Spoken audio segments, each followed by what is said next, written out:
Hey guys, this is Anthony Morganti. I am MrPhotographer.com. In this video, we're going to take a look at the photography of Jon Knight. Now, Jon Knight makes great use of thirds and diagonals, and I'll explain that as we go along. His images were taken with Olympus cameras, some of them with an EM1 Mark II and others with an EM5 Mark II and various Olympus lenses. I will remind you at the left-hand side at the top here, I have the exposure information listed. So when I switch from image to image, I may not mention the exposure, but if you're curious, take a look at the top left-hand corner. Now, this first image takes advantage of both thirds and diagonals. If you look at it, it has a leading line in it. It's this path, and you probably know that leading lines are a really great compositional cue. They kind of help the viewer kind of get led through the image. Now, the leading line is coming from the corner and moving towards the middle of the image. This is a very powerful type of leading line called a diagonal line. And whenever you could take advantage of this, do so. And you can see that Jon did a great job here. It's coming almost directly from the corner of the image, moving through it. And as we move through it, as I mentioned many times, if you're encouraging someone to look along a leading line, there should be a payoff. There should be something there for them to look at. And you can see that Jon has the people in the image. And serendipity smiled upon Jon when he took this image, or maybe he was just very clever and waited for the exact moment. But you could see there's little overlap, meaning this person walking the dog is between the two trees, so she's not blocking a tree. The man to her left is not blocking a tree. He's between two trees. And then as we move down, of course, the trees are a little angled closer together. And this woman still is kind of between two trees, and the woman in the distance is between two trees as well. Whenever you have a layer with a lot of depth, you want to try to make sure, usually, that these different things that are elements that are in the image don't overlap on each other unless they really have to, or if that overlapping contributes to the image. If it doesn't contribute to the image, then you would prefer that they don't overlap. And he did a great job here. Now, I also mentioned beside diagonals that Jon takes a lot of it, takes advantage of something called thirds. Typically, image won't be as static if you have the kind of subject of the image in a lower third, an upper third, a left third, or a right third. And you could see that all the action in this image, meaning the leading line or of the diagonal line, the people walking, the little dog, all of that is in the lower third. So really, when you gaze upon this at the first time, you're being led with the path and you're looking down here at the lower third. Everything else is really nice, but it complements that lower third. There's nothing up here worth looking at. I mean, you could maybe make an argument, the sun, but I would disagree. There is a nice sun ray right here, but everything else is really complementing what is in the lower third. So this is really a really fine composition. Very well done. We'll go to the next one. Now here's another one that is diagonal. We have the guy, what is this called? Parasailing? Correct me. I'd like to know. Let me know in the comments. I'm going to call it parasailing, but you have the person parasailing in the lower left-hand side, and then you have the sail itself over in the upper right-hand side. So we've got a kind of a diagonal going on here. Also, the person is in the left third quadrant if you divide the image up into thirds diagonally, and the sail, most of it is in the upper third. So this is really a nice shot. Also, the colors are really, really nice too. Just again, serendipity, the color of the sail, the nice deep blue sky, just the scattering of slight clouds. It really adds to the whole aesthetic of the image. This next one is, star trails, they call it. Again, it's a nice composition. Look at the horizon line. It's in the lower third. Of course, I've often said that when you photograph a scene, what you want to do or try to do is minimize that which is boring and maximize and exploit that which is exciting. And in this case, it's a star trail shot. So really, the star trails are what he's trying to show. So that is getting the major part of the screen real estate, of course. But he has the horizon down at the lower third. He has this sculpture down here as well that's kind of taking up most of the image, but, kind of the bulk right here, he probably focused on here, so this is in focus, is in the lower third. So it's a really nice balanced image. You have the star trails, which is the type of photography he was doing at this moment, as the backdrop with the city, the water, the snow in the foreground, and then the sculpture kind of dominating the image. So it's really nicely balanced. Here is another one, thirds. The upper third, the horizon is right there. So from here on up, it's like about a third of the image. It's offset towards the right, so you could say the right half. But again, we got kind of a diagonal going. We have this person in the lower, I don't know what you call these. You could let me know in the comments below. Right here, but it kind of moves through to the person on this one. So we have kind of a diagonal going as well. And it's really just a nice composition. Very well done. Here we have kind of framing and leading lines. So we have these lines going off into the distance.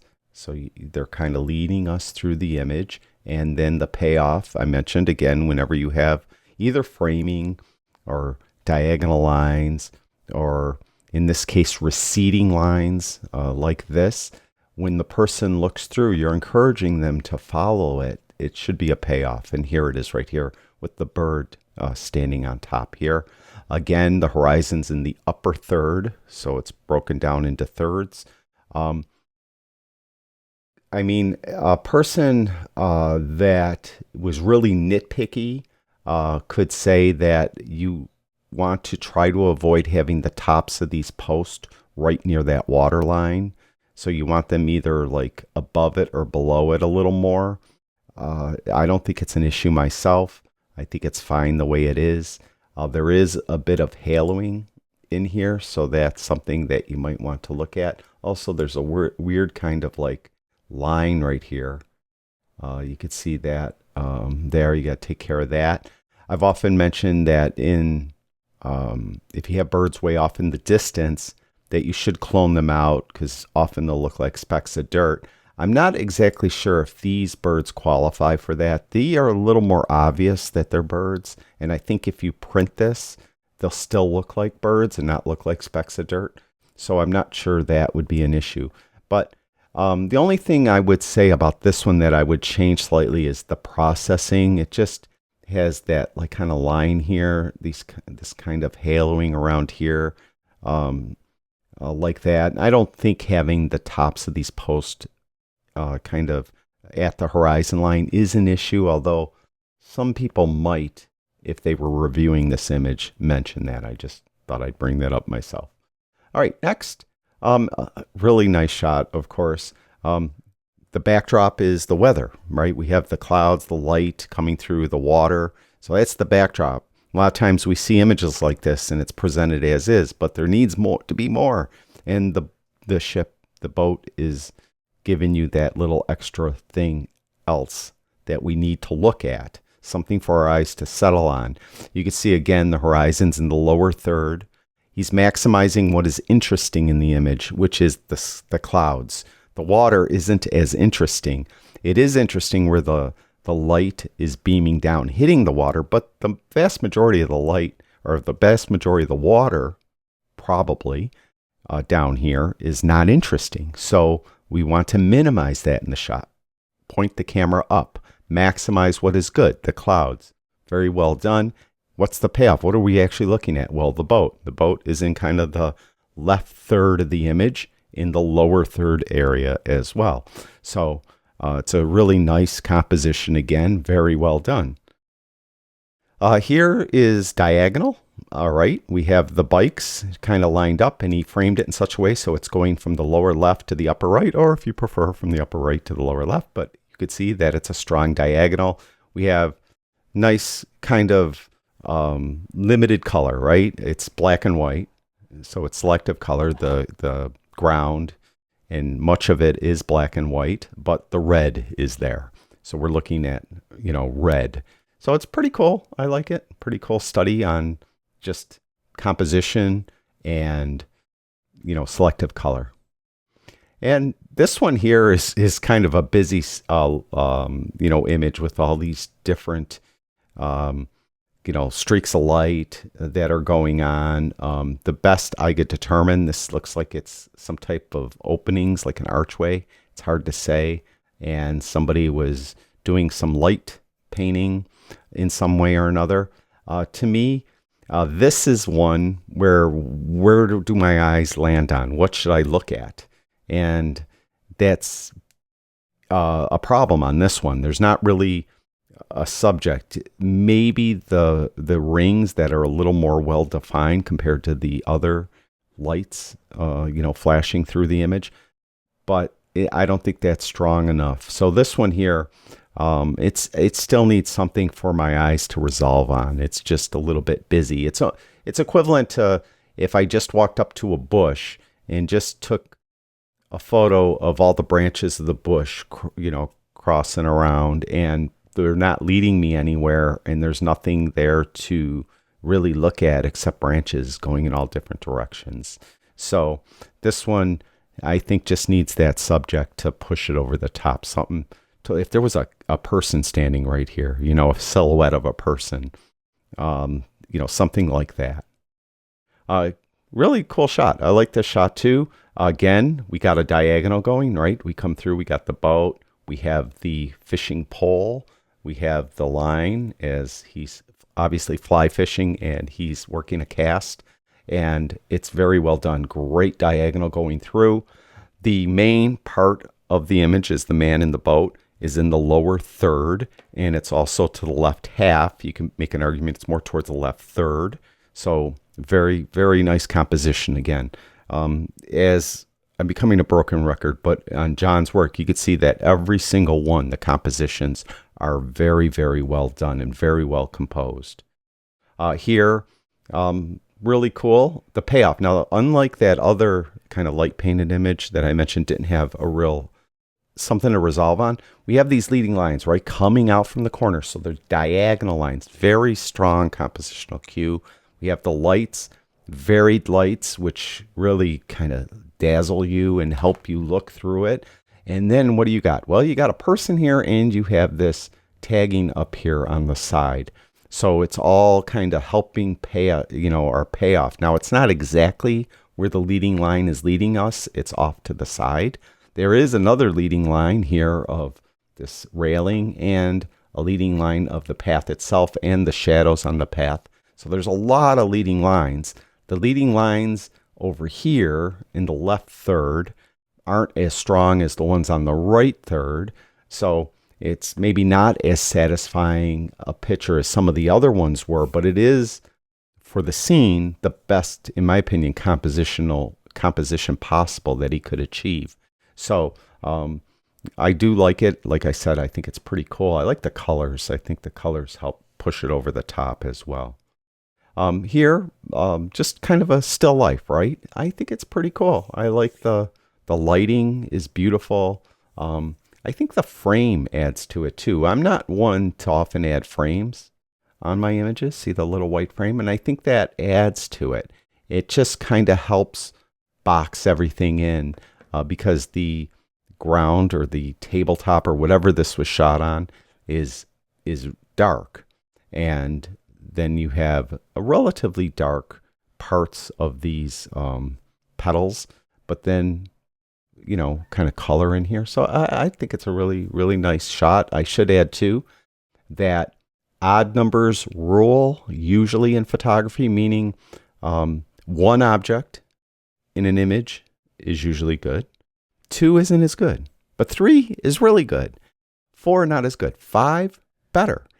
Odd numbers, for some reason, are monkey brains that appeals to us. So having the 3 flower petals here, I think really add to the image as well. So whenever you could work odd numbers, and usually 3 is the magic number, although 5 is okay and 1 is okay as well. They're all better than 2 or 4, generally speaking. Very well done. Super nice shot. And that is it. That is everything from Jon. Very, very nice portfolio, Jon. Thank you for sharing it with us. And I want to add something real quick. When people email me asking me to give them the information on how to upload images for me to critique, often those emails go into my spam folder automatically. And because my email addresses, several of them or at least, are listed publicly on my website and stuff, I get a lot of spam. I can't even count, probably 200 to 300 spam emails a day. And they automatically, of course, go in that spam folder. I glance through them. I look through them to make sure that there's nothing important accidentally being put in that spam folder, but invariably I miss some. So if you have emailed me wanting me to critique your images and I didn't get back to you yet, or didn't get back to you within 24 hours, definitely email me again, and I apologize that I missed it. It probably went in my spam folder. So that's it for this edition of this series. I'd like to thank everyone for watching. I really do appreciate it. I'll talk to you guys soon.